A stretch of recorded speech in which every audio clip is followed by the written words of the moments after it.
Film Club. Thank you very much for joining us for another episode of Film Club. I'm one of your hosts, Andy Harrison, and with me, as always, it's Andy Donaldson. Hello. Every week in Film Club, we invite you along to watch a film with us, and this week we're taking a look at The Italian Job.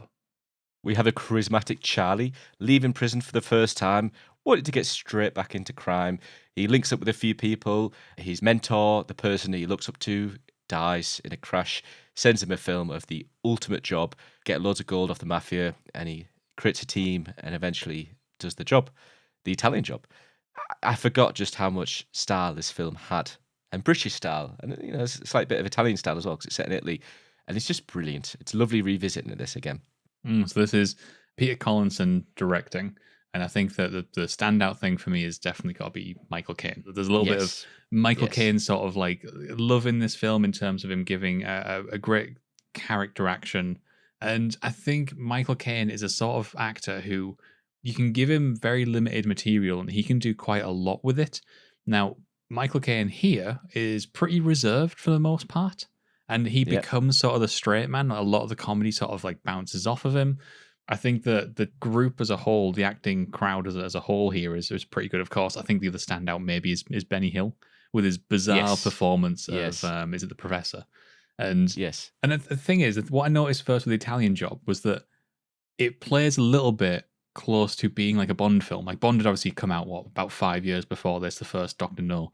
On the whole, it's just not a film that really resonates with me in that it's meant to be this fun, light comedy caper. And I appreciate that, but there's something cold about its filmmaking. Like its music and its atmosphere is very cold, very quiet. Really? I find the music amazing, but okay. The song that plays at the end, which is called the Self-Preservation Society. Get a blooming move on. Get a blooming move on. It's all done by Quincy Jones. I think it's brilliant, and I wouldn't say it's cold, but no, that definitely isn't. When the music is there, it's not cold. And by the way, do you know Michael Caine actually sings in that?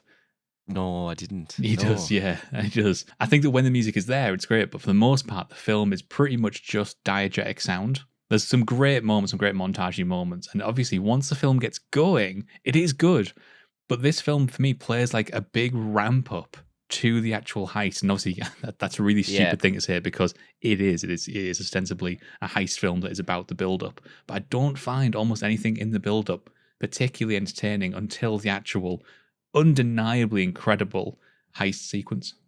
I felt the pacing was a bit off in that lead-up. A great example. Let's compare it to one of the films that really influenced as well, which is Ocean's series, especially Ocean's 11.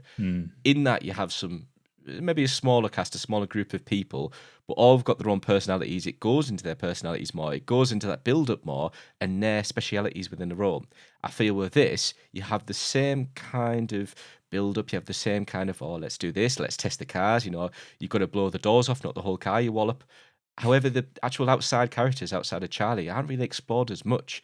And it's not the best contrast to do with, The Italian Job and Ocean series, but there's an example of something where the lead-up is actually really a lot more entertaining in this. It is. Like, this has had a lot of impact on things. The Italian Job really, though, obviously went down in history because of its incredible action sequence, which is all the Mini Coopers sort of like blazing around Italy towards the end. And it is. It's absolutely fantastic. I even love the weird, bizarre Italian mafia that come along and sort of like squish their cars with this digger.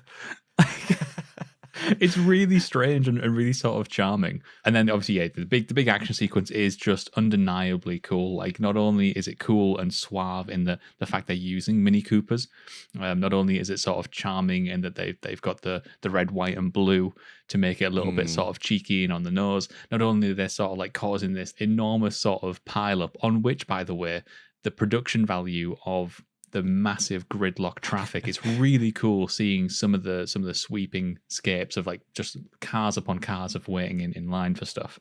The way in which they blast those Mini Coopers through the streets, and obviously the subway, whether it's going down into like the sewers at one point, some of the stunt work, by the way, in that sewer is just breathtakingly phenomenal. And of course, eventually across the water as well. It's just this almost like cat and mouse of like, you're never going to get me. It's brilliant. I loved how they managed to do that. I loved like some of the jump scenes. And then even towards the end where they go back onto the bus And it's this kind of like, oh, you got to do it properly, you got to rev it up, and then you get instructions from Charlie and the others saying do this. And it's interesting to see just how jovial everyone is, and how just like, yeah, we did that. It's really fun. In fact, a really good scene where the majority of the people pretend to be England fans. I think there's a game going on there to win. Cheer up, lads! You've just won. It's good. It's brilliant. The thing that I find most impressive about it is the stunt coordination and some of the choreography going on, because some of the execution of those stunts must have been so dangerous because they want it to be it's sort of like seemingly small scale. Like the fact they're hiding those 3 Mini Coopers inside of that van is so cool. I mean, we've got to remember this is 1969, and this is the time in cinema where, like, throwing a car off of the side of a cliff was a incredible spectacle to behold. We hadn't seen it to the point that it had gotten old. They let it play out in full because that was a big deal at the time. You also have a brilliant scene at the start of the film, and I know it's quite subtle.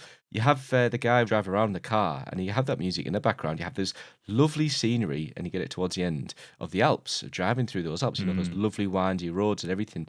It's brilliant to see something that kind of gives driving that kind of style, but on the other hand, gives driving the kind of stunt, and we've got these minis, and as you said, these flimsical jumps that they do. It's both ends of the stick, and I really appreciate that about this. Yeah, and then of course it has one of the most famous endings of any film ever, really, because some people have found this infuriating over the years, and other people have found it perfectly on brand. It is the ending where, of course, it's a literal cliffhanger. They are teetering on the edge, and the gold is pushing them towards the back half. And I guess, theoretically, everyone could get off the bus in time, but they're in a pretty bad predicament, all because of this massive amount of gold and the massive weight that it's causing. People have been mad about this for decades. I enjoyed it. I enjoyed the ending. I do. I think it's fantastic. I love seeing something as silly as a literization of a cliffhanger. The idea that it's literally a cliffhanger. And then obviously you've got Charlie's turn around and he's going, "I've got hold on, guys, I've got a great idea." Yeah. That's how it ends. It's just it's well delivered. It's well written, and it's just overall, it's you got that view to the Alps. It's a lovely little ending. I personally love it. Others may disagree. Yeah, this isn't a film that I don't think I'm ever gonna rush to go back and watch again. It's not the sort of directing that I'm exactly on board with. I think that there's missing characterization where there could have been characterization. Yeah. But it doesn't make it a bad film in any respect. I do think for the most part it does hold together. I just will never pick it out from a list of films to watch. If someone sticks it on, I will not complain about watching it. Yes, look forward to that end. So there is The Italian Job. You can let us know in the comments below what you thought of The Italian Job. But Andy and I are going to be back once again next week, where it's time to take a look at A Bronx Tale. Cheers, guys. Until then, get watching.